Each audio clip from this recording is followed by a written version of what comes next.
नमस्कार, सी न्यूज भारत में आप सभी का स्वागत है और मैं हूं आपके साथ ज्योति श्रीवास्तव।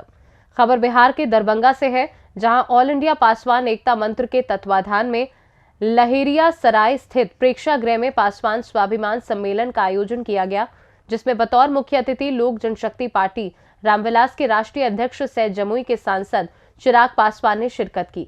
वहीं सम्मेलन में चिराग पासवान ने शिक्षक नियोजन नियुक्ति पर बिहार की नीतीश सरकार पर कटाक्ष करते हुए कहा कि जिस तरह से शिक्षक नियोजन में धांधली हो रही है, ये सभी को पता है। जिस तरह से बैकडोर एंट्री की जा रही है, वो कहीं से भी बिहार के युवाओं के लिए ठीक नहीं है। चिराग पासवान ने आगे कहा कि हमारे बिहार के मुख्यमंत्री की आकांक्षा है कि वह प्रधानमंत्री बने, इसलिए डोमिसाइल नीति को हटाया गया है ताकि वह देश भर में दिखाएं कि हमने बिहार में कितने लोगों को रोजगार दिया है। मुख्यमंत्री नीतीश कुमार बिहार के लोगों को रोजगार नहीं दे पा रहे हैं और देश भर में रोजगार देने का दिखावा कर रहे हैं। इसके साथ ही लोक जनशक्ति पार्टी रामविलास के राष्ट्रीय अध्यक्ष सै जमुई के सांसद चिराग पासवान ने और क्या कुछ कहा, आइए आपको सुनाते हैं। चिराग पासवान चाहता है कि बिहार में ही युवाओं के लिए बेहतर से बेहतर रोजगार के अवसर मिले। बिहार के बच्चों के लिए यहीं पे अधिक से अधिक शैक्षिक संस्थान खुले।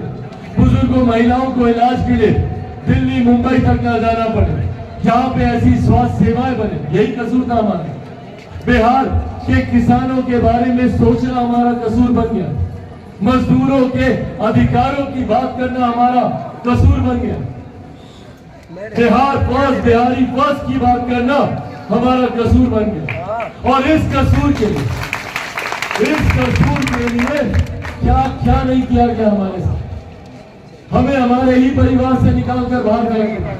पिता के जाने के बाद जब अपनों की सबसे ज्यादा जरूरत होती है, उन्हीं लोगों ने हमको सड़क पर कर ये सोचकर कि भैया चिराग पासवान को परिवार से निकाल देंगे तो चिराग पासवान टूट जाएगा, पर आप लोगों के आशीर्वाद से नहीं टूटा।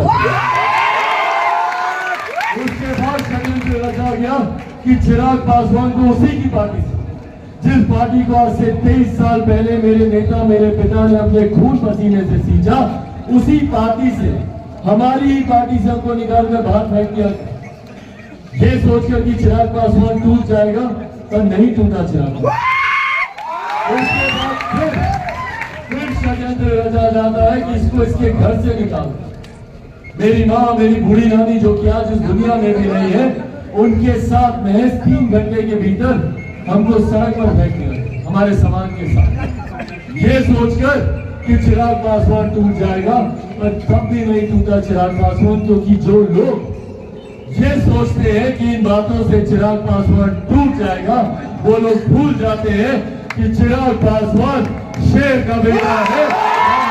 भाई, जिस तरीके से धांधली इस नियुक्ति में हो रही है, this is like an open secret. हर किसी को पता है कि कैसे बैकडोर एंट्री की जा रही है, कैसे बैकडोर चैनल किया जा रहा है। मेरे मुख्यमंत्री की बड़ी महत्वाकांक्षाएं हैं, प्रधानमंत्री बनने के वो सपने देख रहे हैं। ऐसे में डोमिसाइल नीति को हटाने का फैसला यकीनन उसी उद्देश्य के साथ किया गया है, ताकि वो देश भर में दिखाएं कि देखिए बिहार में हमने इतने लाखों लोगों को देश भर के रोज़गार दिया।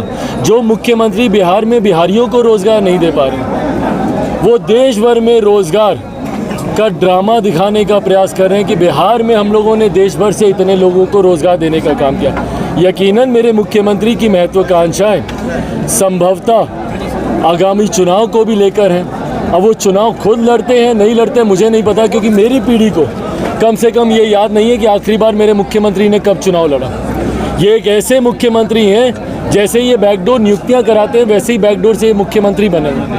MLC के माध्यम से ये बार बार आते हैं और अपने आप को मुख्यमंत्री बनाते हैं, जो मुख्यमंत्री जनता के बीच ना जाते हैं। आखिरी बार कब इन्होंने लोकसभा का चुनाव लड़ा था, कब इन्होंने विधानसभा का चुनाव लड़ा था, कम से कम 2 दशक में तो किसी को याद नहीं। और आखिरी बार जो लड़े भी थे 2 जगह से लड़े थे, 1 जगह से हार गए थे। इस बात का डर भी इनको ज़रूर होगा। तो जो मुख्यमंत्री खुद कभी चुनाव ना लड़ते, ऐसे में वो जनता के दर्द को क्या समझेंगे।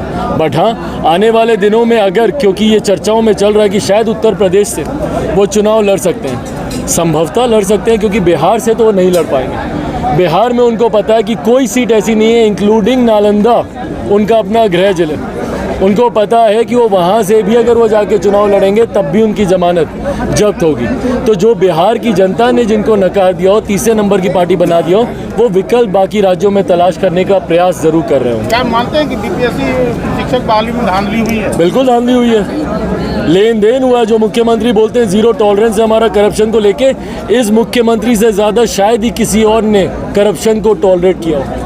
भ्रष्टाचार इनकी नाक के नीचे होता है और ये आंख मूंद कर बैठते हैं। इनके अधिकारी, इनके विधायक, इनके सांसद, इनके मंत्री और हर विभाग में बैकडोर चैनल खुले हुए। अगर आपके पास पैरवी है, अगर आपके पास पहुंच है और अगर आपके पास पैसा है तो आपको नौकरी मिल जाएगी। पर अगर ये तीन चीज़ें अगर आपके पास नहीं है तो आप लाख काबिल हो। आप जाके देख लीजिए कैसे कैसे लोगों की भर्ती होती है। संभवतः कई तो उसमें से ऐसे हैं जिनको सिग्नेचर तक करना नहीं आता, उन लोगों को नियुक्त किया गया।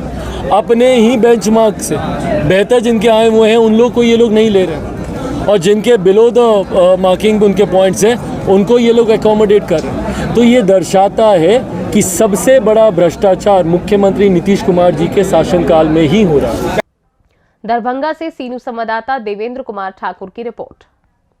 फिलहाल के लिए इस खास रिपोर्ट में बस इतना ही। देश दुनिया की बाकी खबरों को जानने के लिए आप देखते रहिए सी न्यूज़ भारत।